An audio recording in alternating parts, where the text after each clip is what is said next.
Inna fi dzalika laayatan liqaumi yatafakkarun. Al-ayah, sadaqallahul adzim. Dan Tuhanmu mewahyukan kepada karena ada obat di situ. Nah, salah satunya adalah untuk Anda yang pengen diet ala Rasulullah, seringlah mengkonsumsi. Terus apakah hanya cukup makan saja yang harus diatur? Ya tentunya pola makan ya tadi diatur dan beberapa hal yang lain yang ada di buku saya. Terus yang berikutnya adalah tentunya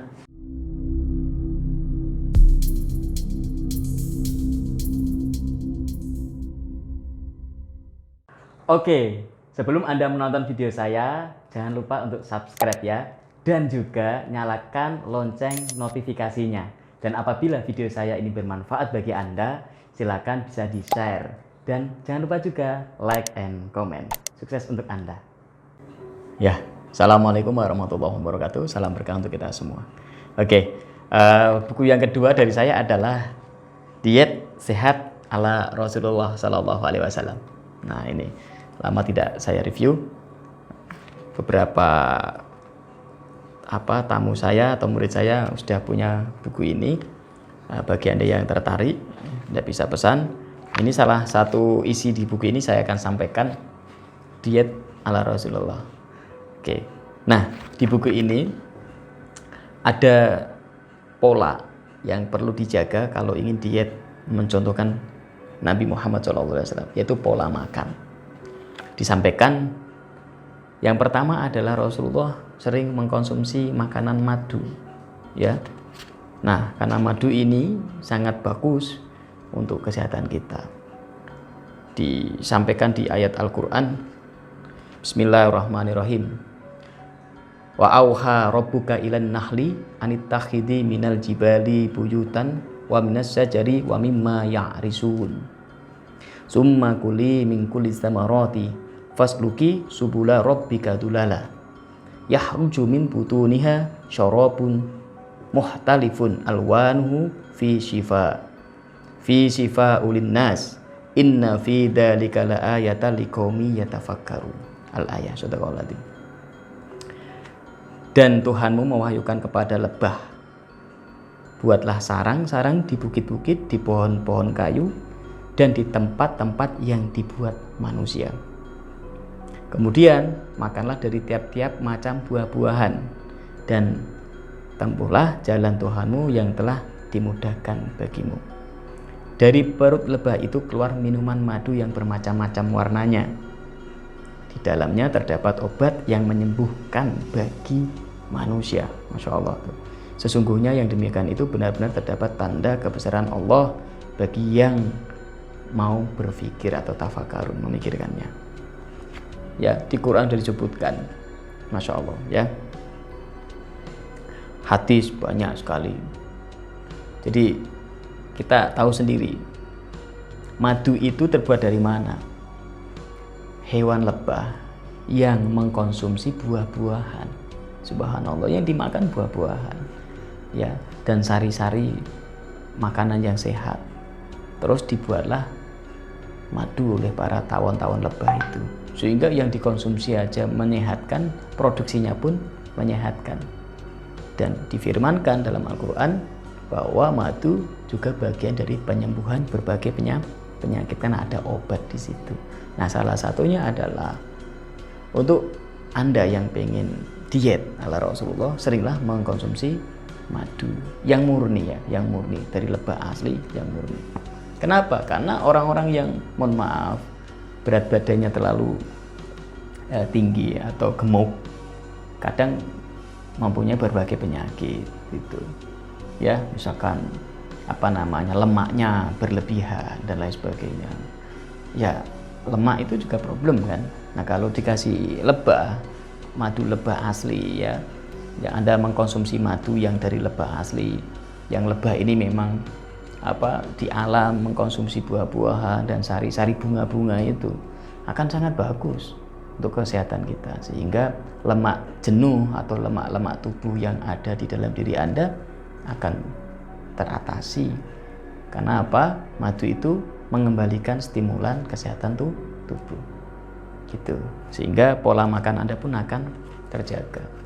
Nah, bagi Anda yang mungkin makan nyemilnya tak terkontrol, akhirnya jadi gemuk badan. Nah, itu kalau Anda mengkonsumsi madu cukup, karena asupan manisnya madu dan saripati yang ada di dalam madu mencukupi kebutuhan makanan Anda, sehingga insya Allah Anda tidak mudah merasa lapar. Makanya madu ini solusi dari Rasulullah untuk dikonsumsi, ya, baik untuk menjaga kesehatan dan juga untuk diet gitu. Bahkan bisa merangsang pertumbuhan jaringan, obat luka dan borok kalau Anda punya luka. Nah, itu menghaluskan kulit, ya, ini beberapa manfaat. Ada beberapa kandungan gizi madu tak sampaikan di buku ini, ya. Jadi untuk kulit bagus. Terus antioksidan yang sangat kuat. Nah, apalagi musim corona seperti ini, ya.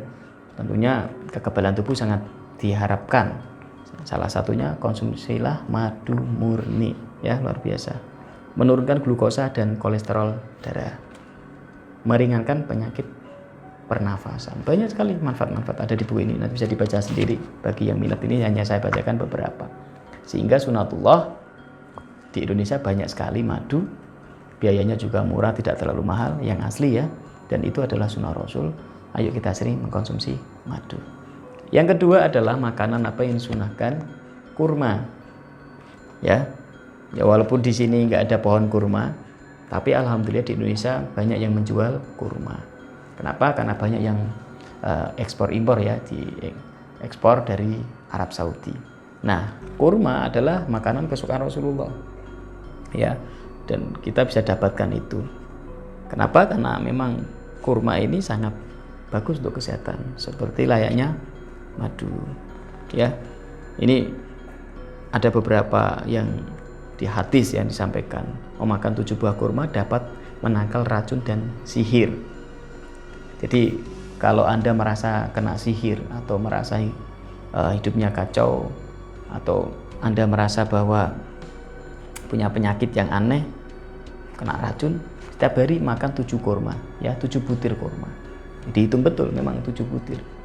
Nah, itu menangkal sihir dan juga menangkal racun atau mengobati racun. Masya Allah, itu udah di dalam hadisnya Rasulullah. Jadi makanlah 7 buah kurma untuk menangkal sihir dan juga mengobati racun. Terus ada kurma yang sangat istimewa, memang agak sedikit mahal, namanya kurma ajwa, ya, berasal dari surga dan dapat mengobati berbagai macam penyakit. Memang kalau saya beli kurma itu yang ajwa memang agak mahal dan enak memang, dan itu spesial memang. Diceritakan oleh beberapa hadis bahwa kurma ajwa itu seperti kurma yang ada di surga atau titisan dari surga, sehingga sangat bagus untuk kesehatan, juga menangkal penyakit, mengobati penyakit. Termasuk Anda yang gemuk badan, kalau mau diet seringlah makan kurma, ya, sama madu. Oke. Nah, itu beberapa makanan dan lain sebagainya, nanti bisa Anda baca lagi di buku saya. Saya hanya menyampaikan beberapa contoh saja, ya. Banyak nanti dibaca di buku ini. Terus, apakah hanya cukup makan saja yang harus diatur? Ya, tentunya pola makan, ya, tadi diatur, dan beberapa hal yang lain yang ada di buku saya.